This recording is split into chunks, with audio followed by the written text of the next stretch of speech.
அறிவியல் ஆன்மீகத்தின் 12வது பகுதி வாசிக்கின்றேன்.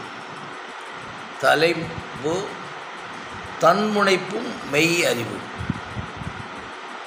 மனம் சமநிலைக்கு வர முடியாமல் தவித்து கொண்டேதான் பலர் இருப்போம்.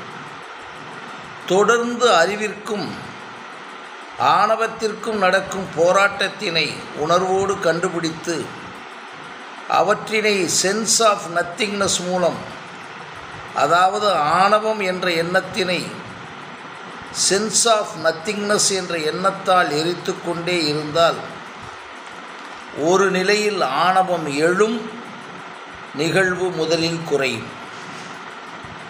ஆணவத்தை அடியோடு ஒழிக்க நேர்மறையான தன்முனைப்பு வளர ஆரம்பிக்கும்.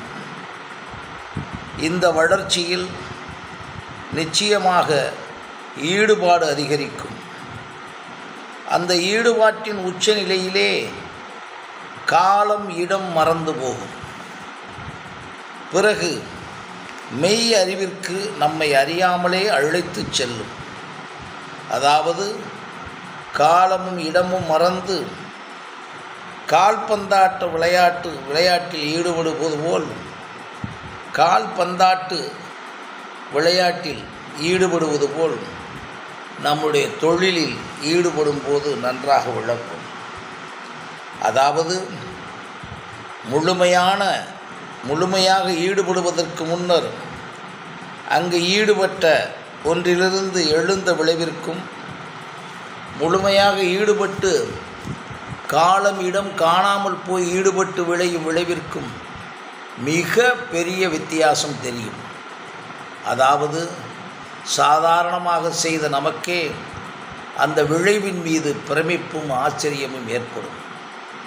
அதாவது நாமா இப்படி செய்தோம், இப்படி விளைவு ஏற்படும் என்று நாம் நினைத்து பார்க்கவில்லை என்று கூறுகிறோம். மேலும் அந்த விளைவை பற்றி மிகப்பெரிய நல்ல விமர்சனங்களும் நமக்கு வந்து சேரும். அப்போது நமக்குள் இருக்கும் எல்லையற்ற பொக்கிஷமான மெய் அறிவையும், அந்த மெய் அறிவு ஏற்கனவே இருந்த அறிவையும் உடலையும் பயன்படுத்தி எப்படி இயங்கி இருக்கிறது என்பதையும் உணர முடியும். அங்கேதான் அறிவிற்கும் மெய் அறிவிற்கும் இடைப்பட்ட உண்மை நிலையை உணர முடியும். தலைப்பு தன்முனைப்பும் மரபறிவு தூண்டலும். மரபறிவு தூண்டலும் அதன் மூலம் எழுகின்ற தன்முனைப்பும், அத்தன்முனைப்பின் மூலம் மேல் ஏற்படும் ஒப்பீடுகளிலும் உலகியல் சுகங்களுக்காகவும் எழுகின்ற உணர்வுதான் ஆணவமாக எழுகிறது. அறிவோடு கூடிய உணர்வுகள் தன்முனைப்போடு பயணப்படும் போது இலக்கினை நோக்க எளிமைப்படும். தன்முனைப்போடு ஏதாவது ஒரு நொடியில் ஆணவம் சேரும்போது உள் சக்தியின் வீரியம் பின்னுக்கு சென்றுவிடும். தன்முனைப்பும் அறிவும் கலந்து பயணப்படும் போது உள் சக்தியின் பிரவாகமாய் பாயும். அதனால் ஆணவம் எழும்போதெல்லாம் இலக்கின் வெற்றி பயணத்தை குறித்து எண்ணத்தை எழுப்பிக் கொண்டு ஆணவத்தை வேரடி மண்ணோடு வெட்டி வீழ்த்த வேண்டும். தலைப்பு மெய் உணர்வு, மெய் அறிவு. அறிவிற்கும் மரபறிவிற்கும் கருவியாக விளங்குவது உடல் மட்டுமே. உடல் மட்டும் இல்லை என்றால் அறிவையும் உணர முடியாது, மெய் அறிவையும் உணர முடியாது. எண்ணங்களின் முழு வீச்சு பரிமாணங்களே அறிவாக பெறப்படுகிறது. இவைகள் அனைத்துமே உருவமற்ற அளவற்றவை காட்டிலும் காற்றை காட்டிலும் மென்மையானவை. இவைகள் அனைத்துமே உருவமற்றவை, அளவற்றவை, காற்றை காட்டிலும் மென்மையானவை. ஆனால் சுனாமியை காட்டிலும் வன்மையானவை.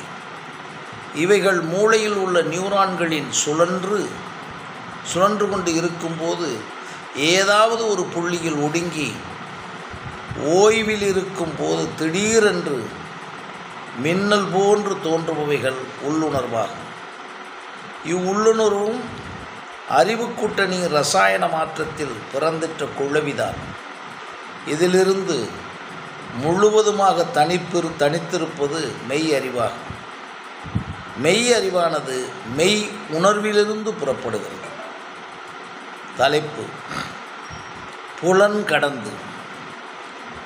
மெய் அறிவு புலன்களை கடந்து இருப்பதாக கூறுகிறார்கள். புலன்களினால் எளிமையாக எல்லோராலும் உணர முடியாது என்பதுதான் உண்மை. ஆனால் உடல் இல்லாமல், புலன்கள் இல்லாமல் மெய்யறிவை எப்படி உணர முடியும்? எப்படி பார்த்தாலும் உயிருடன் நல்ல ஆரோக்கியமுள்ள உடல் கட்டாயம் வேண்டும். ஒன்றை பார்ப்பதற்கும் கேட்பதற்கும் பொறிகள் போதும், மூளைக்குள் இருக்கின்ற அறிவு போதும்.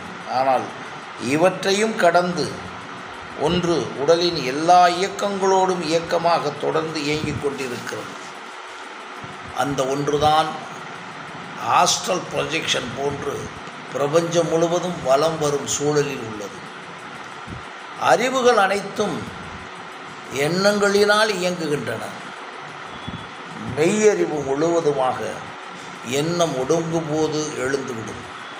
இவற்றினை கான்சியஸாக கண்டு உணரும் தன்மை வராதவரை மெய் அறிவு அல்லது மெய் உணர்வு ஒன்று இருப்பதாகவே ஒத்துக்கொள்ள மாட்டார்கள். தலைப்பு: மெய் அறிவின் சூட்சுமம். மெய்யறிவு என்பது உள்ளுக்குள்ளே எண்ணங்கள் ஒடுங்கிய நிலையில் எழும் பிரவாகமாகும். எது எதன் மூலம் இயங்கும் என்றும், எது எதன் மூலம் எங்கும் சென்றும் இயங்கும் சக்தியுள்ளது. அது இயங்குகிறது என்பதால் நடைமுறையில் இயக்கம் என்று உடனே கூறிவிட முடியாது. காற்றை நாம் பிடிக்க முடியாது, ஆனால் காற்றினால்தான் உயிர் இயங்குகிறது. இதை போன்றே காற்றை காட்டிலும் மிக மிக மிக மென்மையாகிய மெய் அறிவுதனை நாம் ஒவ்வொருவரும் சொத்தாக பெற்றிருக்கிறோம்.